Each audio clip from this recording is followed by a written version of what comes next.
I was originally going to do Texas Chainsaw for Halloween. I'm sorry or you're welcome. Final Destination is an interesting breed of horror. A slasher franchise where instead of a hockey mask wearing zombie or a dream demon, the villain is the concept of death, manifesting as horrible coincidence to capture those that cheat it. The series was originally conceived as an episode of The X-Files and was written and directed by one of the writers that defined that series, James Wong, who wrote much of its early foundational seasons. The X-Files influenced shows, although the framing is pretty distinct from the series, introducing a strange paranormal occurrence and working outwards to explain it while leaving the answers ambiguous to some extent. Conceptually, the movies are fantastic, although the execution is a mixed bag. Let's start where all stories do, the start, with 2000's Final Destination.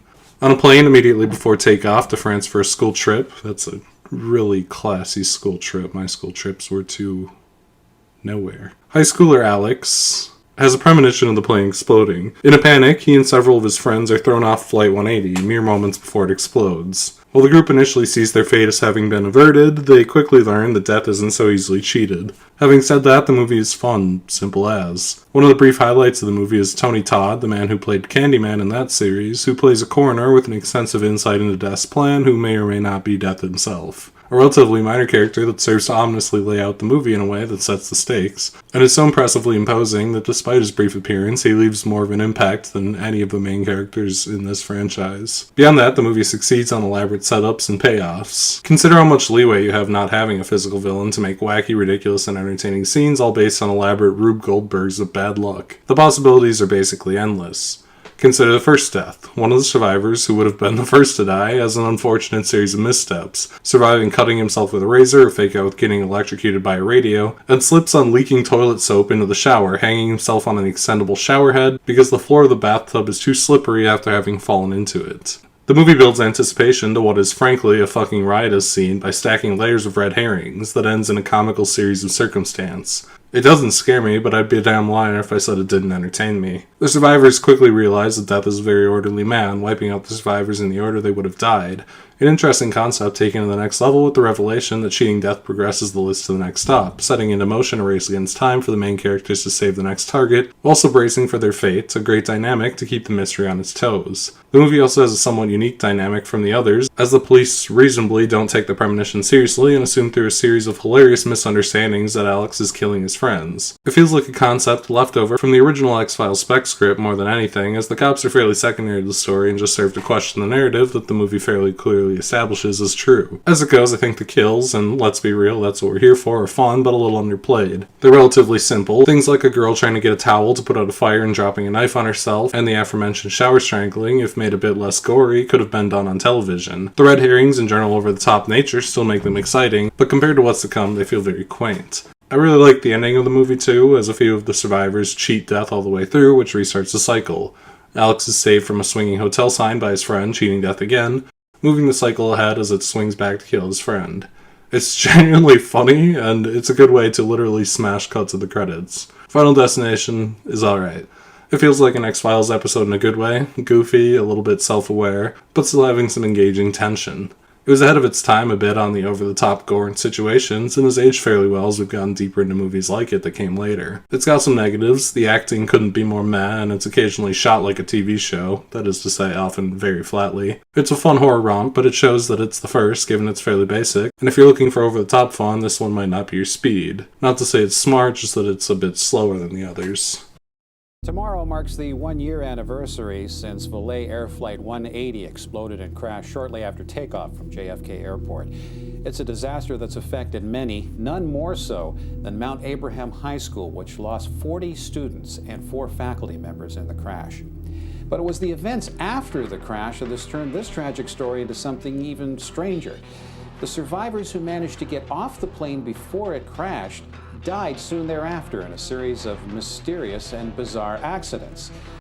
Final Destination 2 knows exactly what kind of movie it is. I think you could almost outright call it a dark comedy. It thinks Seth is funny, and to its credit it is. The movie replaces most of the people who were behind the first, mostly out of bad timing, as the heads of the first movie were in the midst of other things, although I think the movie picks up the torch of the first very well. Taking place a year to the day after Flight 180's explosion, a girl has a premonition of a terrible freeway crash in which dozens die and narrowly avoids that fate, leading to more or less the same rest of the plot as the first movie, although there's an implication that Death's plan can be interrupted by one of the damned giving birth, which the characters try to use to their advantage, which is kind of a strange plot point. From the get-go, the movie goes balls out ridiculous, with the crash premonition being an insane shit show. The cop is liquefied by a log that rolls off a truck, a car explodes by having its hood smashed into by a semi, everything is on fire, it sets a much grander scope to the gore. The movie really loves to be over the top and toy with expectations. Every scene is so densely packed with so many red herrings that it just becomes chaos. A man gets his hand stuck in a trash disposal, his kitchen starts on fire and everything seems to be over, but he escapes right as his apartment explodes, going down the fire escape and falling off before the ladder falls and almost impales him, and then when it all seems done, the ladder falls again straight through his eye.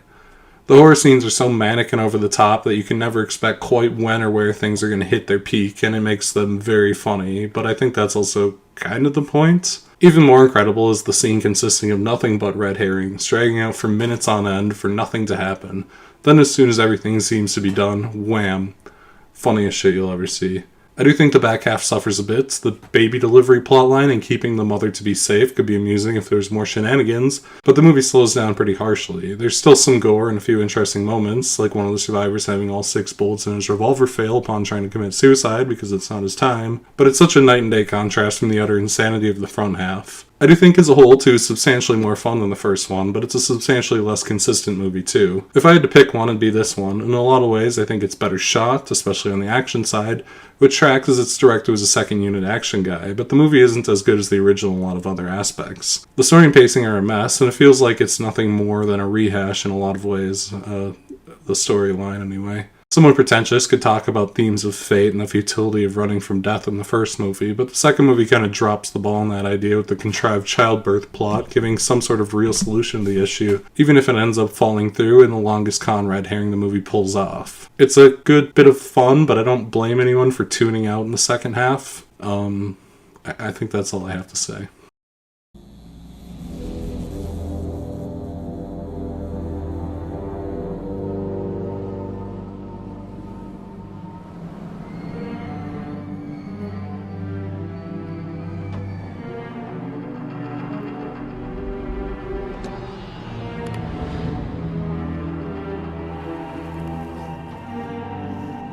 While it isn't great, I appreciate what Final Destination 3 attempts. Featuring the return of Wong as writer and director, who was the primary force of the first movie, the movie steps away from Flight 180 a lot more than 2 did and introduced a few new twists. For their graduation, a group of high schoolers go to an amusement park. One of them has a premonition of the roller coaster derailing and killing them all, and while she gets some of her friends off, some are stuck on the coaster and die, including her boyfriend. While clunky, the movie uses this element to try to explore survivor's guilt, her desperate need to save everyone else. It's not a deep exploration of it, not by a long shot, but it gives at least one of the characters a little more depth, which, if you can imagine, isn't the strongest element of the series in most of them. The other major twist is the photography gimmick. Wendy, the main character, took pictures of everyone that died, and those images foretell the way in which they'll be killed in some subtle, abstract manner. This gives the main characters goals to work towards as far as not dying goes, but also heightens their paranoia when they're around things they think will kill them, which keeps the tension high, even if the gimmick could probably be wiped from the movie entirely to little detriment. If anything doesn't hold up well, it's the visuals. I mean, the acting too, but come on. This movie returns to the fairly flat TV shooting of the first movie, while also being in the grimy 2006 era when CGI became affordable enough to be splashed everywhere, but is also aged horrendously, especially large portions of the roller coaster scene that introduces the movie. Although after that, the movie is relatively stripped back from 2. In ways that's a negative, although I think the movie is a little stronger in tension building and story, so it kind of balances out. It's also worth noting that Tony Todd is almost entirely phased out here. He has a brief cameo as a devil statue's laugh and as the train operator at the end of the movie, which are cute nods to the implications of his character, but for whatever reason, he wasn't available for filming here and is entirely absent in the next movie. 3 is a little weak. I think it moderately tops the first one, but the second one is a lot more fun in every way. Have you all lost your fucking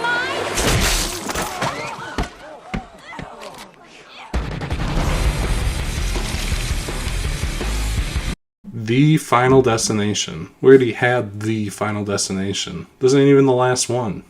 This ain't even a reboot. They're gonna start following the Fast and Furious terrible naming conventions. They could call the new one Destination, or maybe just Final. For the sake of my sanity, I'm gonna call it 4. Hot damn, this is an awful movie. David R. Ellis, the director of the second movie, returned for this one, not because he had exciting action sequences in mind, but because he thought 3D was really, really cool. No, I'm not kidding. And yes, the 2009 3D is as terrible as you're imagining. Like most movies of the time, and the times before it, 3D was a cheap and extremely transparent gimmick and is implemented horribly, with the comically over-exaggerated 3D moments every few minutes just to squeeze something out of it in the same way that Friday the 13th 3 did. Most of these, I'm sure, look stupid as fuck in 3D, but look extremely goofy in standard 2D. And that's before getting into the CGI that's not substantially improved from the previous movie, but is used a hell of a lot more. As it goes, I also find it hard to care in other regards. From the opening action scene, really, death by NASCAR flipping off the track and damaging a support beam, and having most of the people who die in the premonition die of falling rubble is kind of wimpy. And I think the ending is pretty weak too. The vision of an explosion in a 3D movie in a 3D movie is pretty novel, but most of it is the same bad CGI stuff that plagues the movie, and the only scary part was the escalator. I know how many little Chinese children disappear into those fucking things. Actually stopping the vision is kind of fun, and I guess, side note, the main character here has continuous vision to replicate the photography gimmick from the prior movie, but in a much lazier way. The actual twist ending, if you can call everyone dying a twist anymore, has the most baffling decision I've ever seen, as a truck crashes into our main characters, and as it does, they turn into terrible skeleton CGI ragdolls for some reason. It looks so bad. It looks so bad. Now that I think of it, the title sequence has the same terrible look, but just recreates scenes from the old movies for some reason. It's not all terrible. The scene where the guy tries to commit suicide repeatedly and death won't let him is kind of funny. Yeah, the movie fucking stinks, alright? It's really, really bad. It's almost completely unenjoyable. The ham-fisted 3D shooting completely gets in the way of fun or interesting kills. Nothing remotely interesting or unique happens at all. It's a skippable, garbage, nothing movie.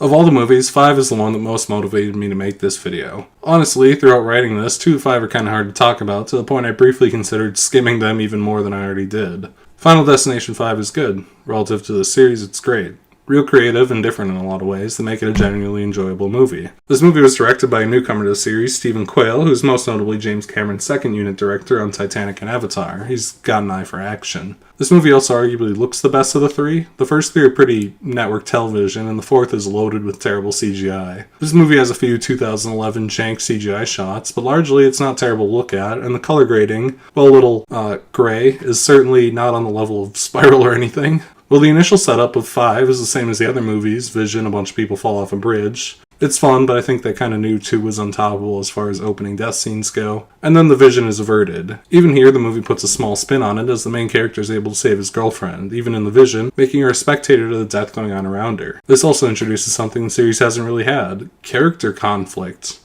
Wow. Amazing.